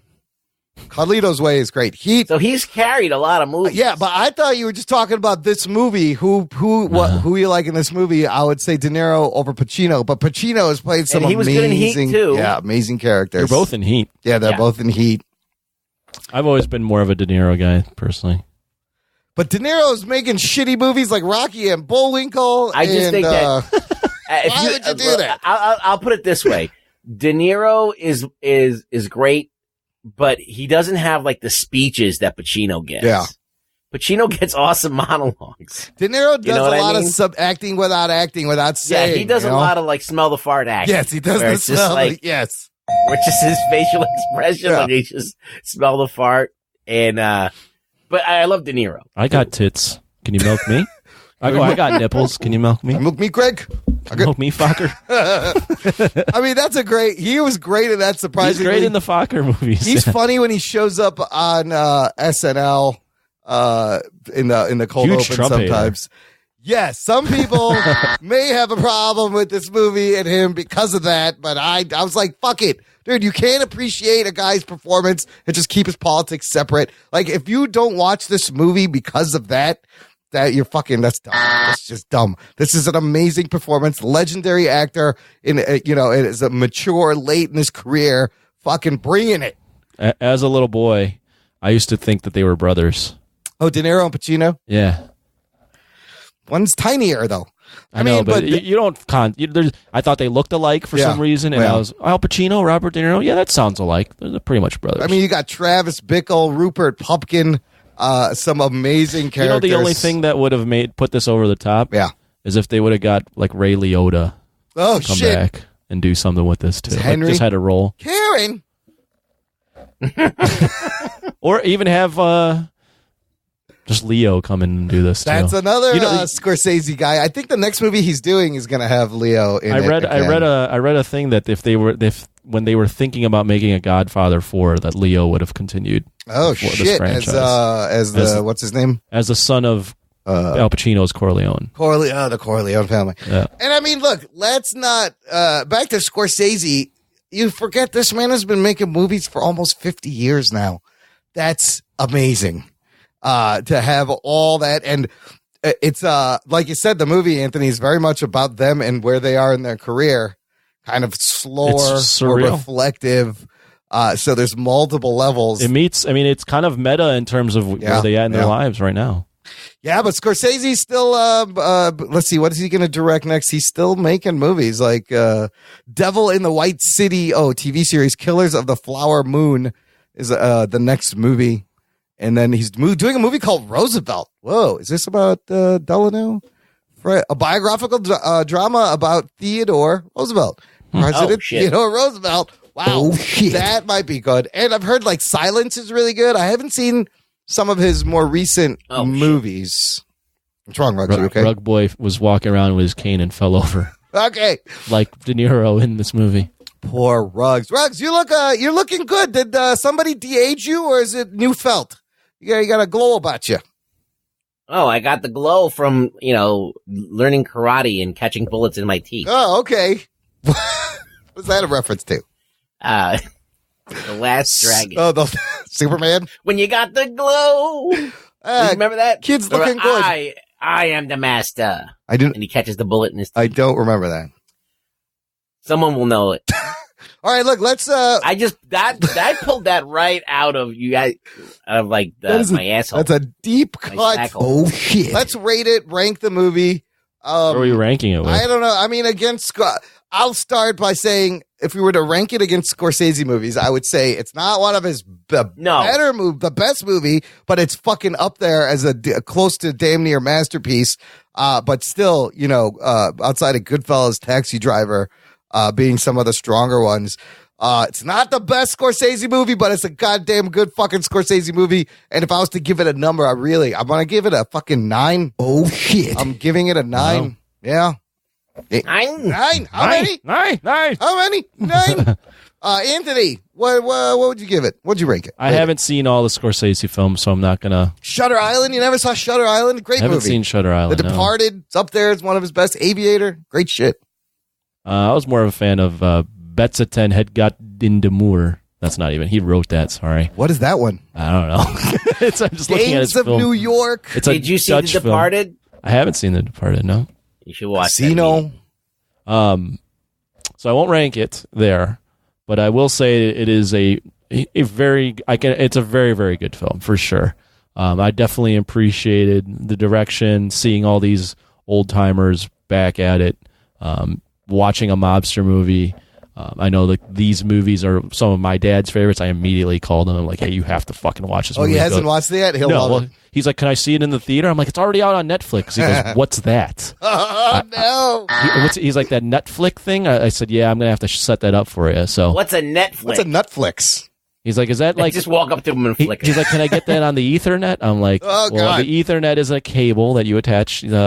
Just... Don't explain. Let me know when you want me to set it up for you, and I will. I'll just press play for you. Yeah. Yeah, I might watch it again with my dad because he's a big gangster movie fan. But that's nice. I would rank it. I would put a rating on it of a. I've been wallowing between an 8.7 and a 9.3, so I'm going to go with a 9.2. Very specific. I like it. Yeah. Okay. Wow, 9.2. Yeah. The only thing that holds it back for me is it was, although you were saying you got lost and thought this was Frank Sheeran. Yeah. The whole time I knew it was Robert De Niro. Yeah. And I couldn't shake in my mind that these were all these old guys playing these roles. They were great. Yeah. I just couldn't shake it that they were these men. Bunch of men in their 70s hanging out, making a movie. Yeah. So that was all. That was the only thing I got. Ruggs, what were you going to rate it? I think, look, this is as close to a masterpiece as you're going to get these days. Yes, the de-aging was noticeable. And sometimes it was better on people who weren't De Niro than De Niro himself. It was only on the three of them in the whole movie. Yeah. Yeah. So, but I noticed it the most on him. Okay. So whatever. I mean, especially that scene where he's beating up that guy. So there's imperfections, there's here and there, but other than that, so it's not a perfect film. It's the runtime's a little too long for me to like watch it over and over again, like Goodfellas, which is something I watch all the time. How long is Goodfellas? I feel like that's kind of long too. It's like 2.5 hours. Yeah, it's long, but this is like an hour longer. Yeah. So, I love this movie though. I think it's good. I think it's a solid 9. Yeah. So, I would agree with Imran for the first time. Oh shit. Wow. Oh shit. It's got to happen one of these days. Yeah, amazing experience just sitting down and watching this. So, look, he put his money where his mouth is. This is why he gets to fucking say whatever he wants about Marvel movies. He also gets points for directing the Michael Jackson Bad music video. That was like a little black and white movie. Very good. So, he's done a lot of weird stuff. Last Temptation of Christ.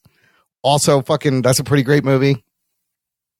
I mean, most of his movies are better than average. Cape Fear with De Niro, Juliette Lewis. That's a fucking great movie.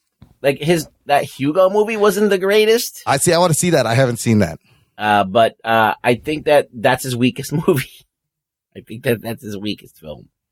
Good stuff. And I'm just, it's exciting to have that on a Netflix, on such a high profile release on Netflix. Okay. Let's talk about a couple of TV things before we get into some news from the nation. The new Harley Quinn, adult animated show aired its first episode. Did you guys get a chance to watch it on the DC universe? I did as well. Anthony, what'd you think of this super gory, super sweary, take on the DC universe? It wasn't my favorite. No, it was not. Why are you surprised by this? I don't know. I thought he would appreciate all the fucking cartoonish violence, over violent, and the swearing. I mean, I enjoy Family Guy a lot. Yeah. This was their take on superhero Family Guy. Yeah, a little bit. Just didn't work for me. It just was almost trying too hard to make every little scene funny or ridiculous or over the top, and yeah, I really was kind of like meh. There was a couple parts where I thought there was a little like some clever lines, but I don't know, it just didn't work for me when you take all these established characters and you just make them all jokes or comedians. I mean, Batman's in it. Gordon's a drunk. Yeah, I think he's one of my favorites. Because Jim Gordon, if he was in Gotham, would be a fucking drunk if he had to deal with this. Absolutely. Sure. Ruggs, what'd you think? I thought that somebody watched Lego Batman and put curses and violence in it. Oh, shit. That's what it is. It was like cartoony violent, but like really gory. Yeah, I don't know. It's not like I don't know. Who's the market for this? I don't know. I enjoyed it. I like the pacing. Yeah, but you like everything. Yeah, but I like the fucking how the first episode is basically Poison Ivy trying to convince Harley that Joker is not good for her, and over again she doesn't get it until the end. I love that Batman is in it. I love the Frank. You love the plant. that Batman's in it. I love that Batman's in it. He's there, and she does do that fucking bats line. I love the plant. Fucks bats. Yes, that's not how it's it works. like she's got to trick Harley Quinn into seeing how the Joker does not love her. Right. She sets up this elaborate thing. It's a setup. Yeah. I loved the Frank the Plant. There's a little side character who's like Rug Boy. It's Audrey Family too. Guy. Yeah. But man, there's a lot of swearing. Like there's a lot of swearing and a lot of violence. I appreciate that. I'm interested to see. And it's like 30 minutes. So that was fine. The fact that it was 30 minutes was good. It was fine. I can't wait to see where it goes. It's not like I have to see like this show. Like I'm watching a show called, God damn it, what the fuck is it called? Succession? No, it's a cartoon. Yeah, I forgot the name of it. Is it that like caveman one? Well, that's amazing. What is that? I heard that's really good. That's called Primal. And it's on a Cartoon Network. It's on Adult Swim Cartoon Network. I heard that's very good. It's Adult Swim. Yeah, right. There's like barely any dialogue in Primal, I believe. Right? And it's just like a story of a Neanderthal. It's supposed to be good. It's a Neanderthal that teams up with a dinosaur, and they just kind of they kind of just run through the world. I'm looking forward to all the clever swearing they can do. So there's something else that I checked out on Netflix. I wanted to recommend. You know how we talk about the Toys That Made Us series? Fucking fantastic. Yeah. There's one now called The Movies That Made Us. I did not know this was a thing. Same creator? Kind of. It's from Netflix, and it has the same feel, same voiceover guy going behind beloved classic movies. So season 1, 4 episodes about Dirty Dancing, Home Alone, Ghostbusters, and Die Hard. Anthony, you got to watch the Home Alone episode. I watched that one first. A lot of great, interesting tidbits, stuff I didn't know about 3 out of those Home 4 Alone. movies. Sorry, I was going to say 3 out of those 4 movies I care about. Yeah. Which one do you think I don't care about? Yeah, Dirty Dancing. I'd watch that one. I watched the Die Hard one already. Yeah, I got to watch the Die Hard one. This is good. This is good stuff, you guys. It's very good. So, speaking of Joe Pesci, you learned in Home Alone that Pesci was a lot more hard to handle on set than 9-year-old Macaulay Culkin. Really? Pesci was much more of a bigger. diva. Yeah, he was a problem. I did read that he really had a lot of trouble censoring himself. Yeah, that was the thing. Is the not swearing, and he didn't agree with some of the dialogue. It's like he considered himself a little bit above some of the dialogue that was given to him. So but that's. I was going to say the non-swearing is so quotable now. That's where he came up, and that's like, remember old school cartoons like Popeye would mumble like that. It reminded me of that. So he came up with this gibberish language that sounds like swearing, right? And then just the stunts they did. Those guys actually did. The stunt guys did those falls. All of those falls are real, and they would do them over and over again. Great episode. Yeah. So check that out. The Movies That Made Us on Netflix. And then finally, I think you guys will be happy to learn that I finished a video game. Oh, shit. I actually finished a whole video game. Which game? Star Wars Jedi Fallen Order. It's not Spider-Man. I didn't even know you had the game. I mentioned this like 2 weeks ago. I bought the game. Wasn't paying attention. And I did the story mode. You finished the whole game. I got to the end. I saw the credits. Fucking great game. When's the last time you finished the game? I can't remember the last time I actually finished the whole thing, but this one, with Mandalorian and Rise of Skywalker, I was really in Star Wars mood. This story takes place between episode 3 and 4. So it's like at the other end of this trilogy from the Mandalorian, where all the Jedis have been killed. Dude, it's a fucking great game. There's like platforming, there's exploration, there's swimming, you're climbing shit, you're riding shit, you go underwater. The story is great, the combat is fun, lots of great puzzles. You get a cute little droid, BD1, and it's really clever because he rides on your shoulder the whole game, and then when he needs to do stuff, he just pops off, goes around, pops back on, and then you get a ship with like an alien pilot. You get to go on different planets. Amazing twist ending that was kind of spoiled on a Thanksgiving ad, I heard, and I'm glad I finished this and I didn't see the commercial, that there was a commercial for the game that spoils the end of the game. So don't watch that commercial. Don't watch any of these videos if you don't want to be spoiled, but fucking great. It was like a great Star Wars movie. Really, you get to customize all your lightsaber and what you're wearing, and it was great. It was a lot of fun. I can't believe I finished it. I was like, holy shit, I finished the fucking game. I got to go back and finish Spider-Man. I've never finished Spider-Man. You got to finish that game. I mean, it's a great fucking game, so you should play it. Did you ever finish Narcos? I did not finish Narcos also. I'm still on season 2.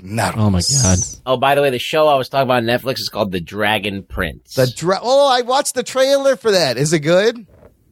I like it. Yeah. I think that it's not action-packed like you'd expect it to be, but it's kind of engrossing, and I don't know. I think it's well done and well acted, and the characters they grow and they don't act stupid and shit like Naruto and bullshit like that. It's like basically the story is the king who gets I guess betrayed by his own people, gets killed, and his son, who is going to be king, has to be on the run and hidden so no one can kill him off. He's the rightful heir to the throne. And he has adventures, and he fucking finds a dragon, and it's cool shit. So it's kind of like Game of Thrones. Yeah. But like anime. Oh. It's magic and shit. That's cool. I thought the trailer was pretty cute, or cool, not cute. I thought it was cool. It's a little bit. Look, there's some action sequences in it that are great and really, really cool. But there's overall it's just a well-written character pieces, and like the king's like a really like, you feel bad because he was a really good king and he got killed, and there's a guy who's a scumbag who's trying to take over. It's like, Game of Thrones shit. Nice. Dragon Prince. Yeah. Also this week, the weekend the show posts will be the first half of the Crisis on Infinite Earths Geek Boner CW crossover. Which I saw the trailer. It's kind of like their version of Endgame for DC on TV.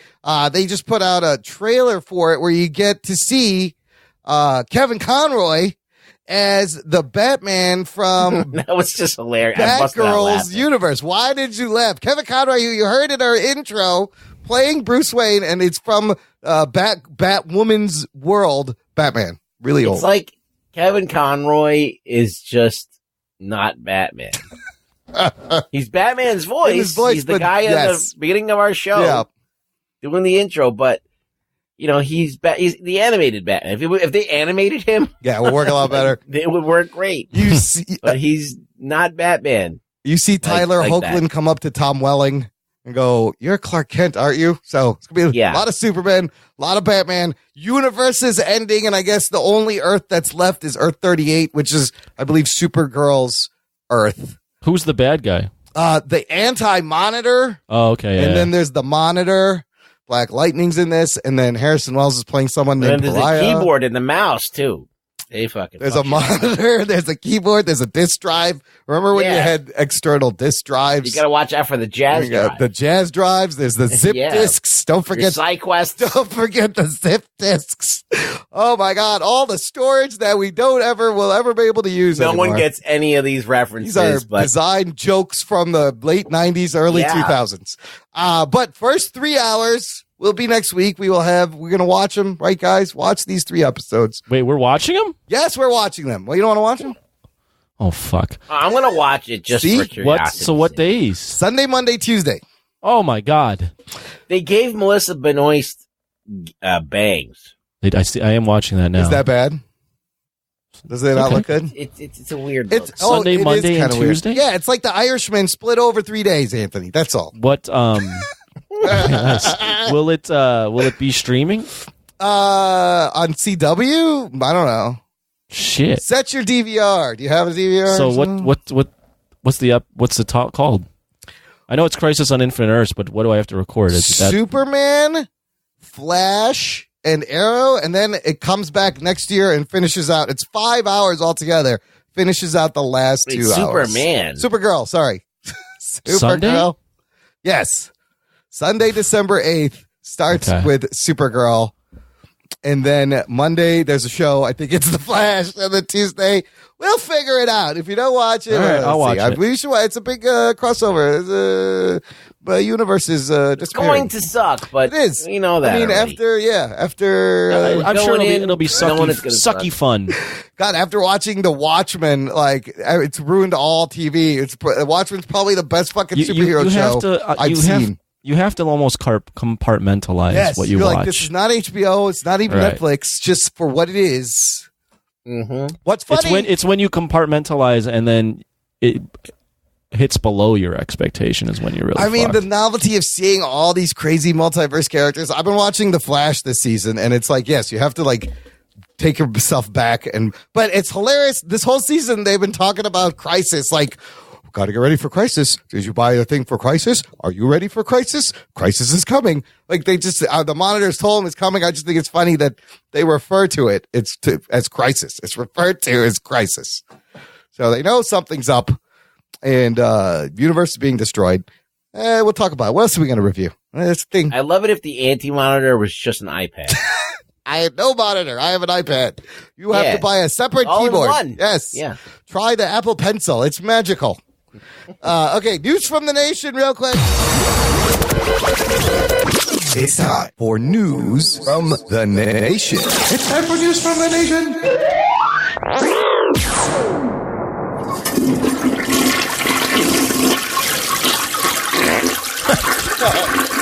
Wow, that was an aggressive one.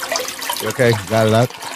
Listener, join the conversation. Join our Facebook group. It's called Jock and Nerd Nation. I will pull comments. You will hear your name, your comment shared on the air, or just send us an email. show@jockandnerd.com, or send us a carrier pigeon. Get in touch. This is the part of the show where I share the listeners' thoughts. Brian Goff has a comment here I want to share because as Harley Quinn show started with this first episode, the second season of Tittins on DC Universe ended. It had the second season finale. And this is not something I say a lot about shows. This fucking show, I think, may be trash. I think the show is trash. It's a hot mess. Brian Goff says it perfectly. I'm just going to share his thoughts. He says, Titans spoilers, maybe. Spoiler alert. He says, season 2 has turned out to be such an aimless mess with way too many characters all doing nothing. The additions of Donna Troy, Hawk and Dove, Jason Todd, Aqualad, Rose Wilson, and Superboy all seem like a great idea, but the show is just flat out boring. Deathstroke is portrayed as a Thanos-like villain that all the Titans fear and have a nightmare about, and he's just a fucking ninja with guns. I've been watching and wondering what the big fucking deal is with this guy. Also, the addition of Bruce Wayne character sucks. He's basically only shown as an inner voice for Dick Grayson. With 2 episodes left this season, I am not excited at any aspect of a big finale or what's going to happen next. Also, Jason Todd is an annoying little shit. Beast Boy only turns into a tiger, and it's happened less than 5 times all season.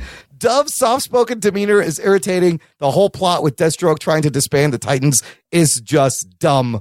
Hopefully some of these characters are killed off before season 3. Tell us what you really think, Brian Goff. But other than that, he really liked it. Listen, he is absolutely dead on. There is a plot where... Are you watching this? I've watched it. Oh I've watched the whole second season. There is no story. Like, there's a part where Deathstroke convinces Dick he has to punish himself for some reason. And so what does Dick do? He goes and punches out some cops and gets himself thrown in the penitentiary. And then I'm like, all right, maybe he's there to like infiltrate or get some info. No, he's just there to punish himself. It's the fucking dumbest thing I've ever seen. I just remember like the second to last episode of the first season where there's a bubble around the house. Yes. And I'm like, this is fucking stupid. This is dumb. This is what it's all led up to. This is the season finale. No, it wasn't because the first season of the second season was the finale of that story. Yeah. And then, okay, we come back, we'll finish that up, and it's even stupider. And so the last episode, like, it cleans up. The pacing is fucked up. The editing. There was stuff where, like, he gets into the Nightwing costume in the final episode, but there's an edit where he's by the car, then it cuts, and he's like 10 feet away by Deathstroke, and it cuts, and he's back over there, and it's just so fucking horrible. And they wrap up the Deathstroke thing, and then they got to wrap up the Connor Kent Cadmus thing. I like Crypto, the super dog. It was great seeing Crypto, but the show is a fucking hot mess. It has no fucking story. And I told you that show was hot garbage from the first episode. And it got a third season. It's been renewed. There's going to be a third season, which will probably be about Starfire, who she loses her powers. And no one's watching the show. Nobody fucking cares. Yeah, no one cares. Yeah, wow, what a trash show this turned out to be. Is so disappointing. This is like the Gotham of the DC universe. I tell you what, though, Imran would love it then. Donna Troy was pretty hot playing. Like, I liked watching her. The girls were all pretty hot on the show. There's nothing wrong with the women on the show. It's just like this writing and the pacing is a mess. Makes no sense. So, for what it's worth, there's a great review of season 2 of Titans, and Bill Vincent has thoughts on a new movie that came out. He says, just saw Knives Out.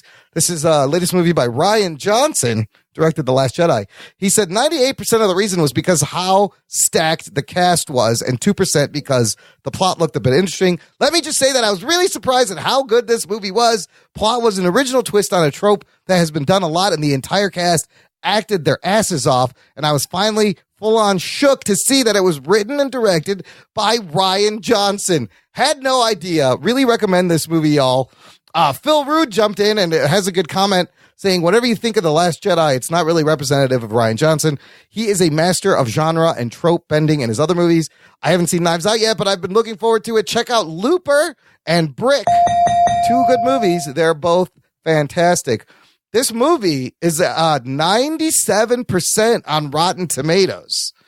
Yeah. The cast is, you're going to know a lot of these names. You got Daniel Craig, Chris Evans, Jamie Lee Curtis, Michael Shannon, Don Johnson, Toni Collette, Christopher Plummer, Catherine Langford, Frank Oz is in this fucking movie. So I don't know. What do you think? Yoda? Yeah. Fucking Frank Oz, Fozzie Bear, and Yoda. Wow. Can you hurt a guy's reputation? Because The Last Jedi hurt Rian Johnson's reputation, because I do think he's a pretty good writer-director.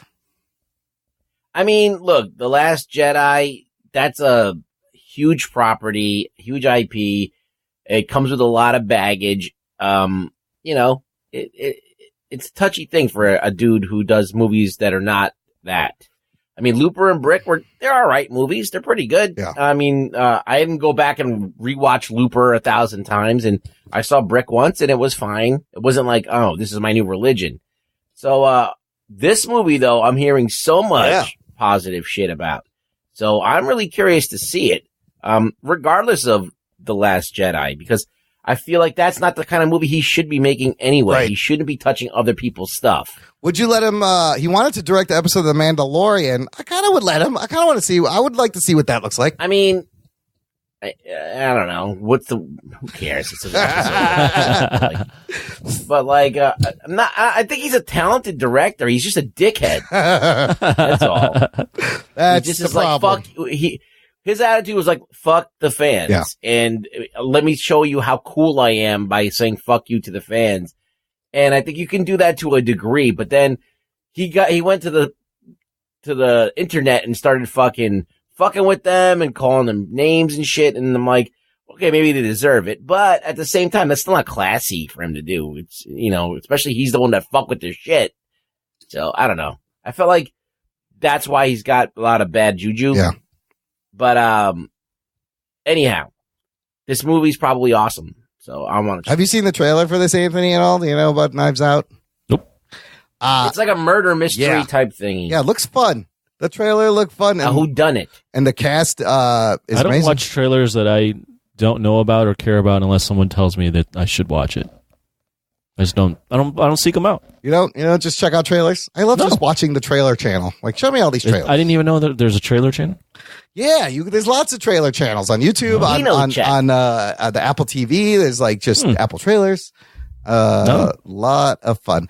All right. That's about it. I do want to tell the listener it's the holiday season. If you're shopping, use our Amazon affiliate link. Check the show notes or just type in jockandnerd.com/Amazon and it will take you right to Amazon. It looks just like Amazon. You buy gifts for yourself, for your family, and you give us a gift for us. Also, a little bit on the side comes off the back end, costs you nothing. We'll paint some houses for you. It's all good.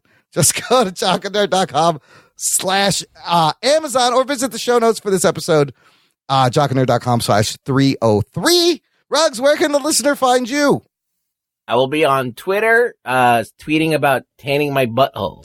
Oh, the Brazilian wax? Is that a thing? No, this is not a Brazilian thing. It's bleaching your asshole. Oh, wait, no, that's not it either. There's a rumor that something on the internet about if you put direct sunlight on your asshole. Sun butt chugging. I said, what does it do? It's good for your health. Really?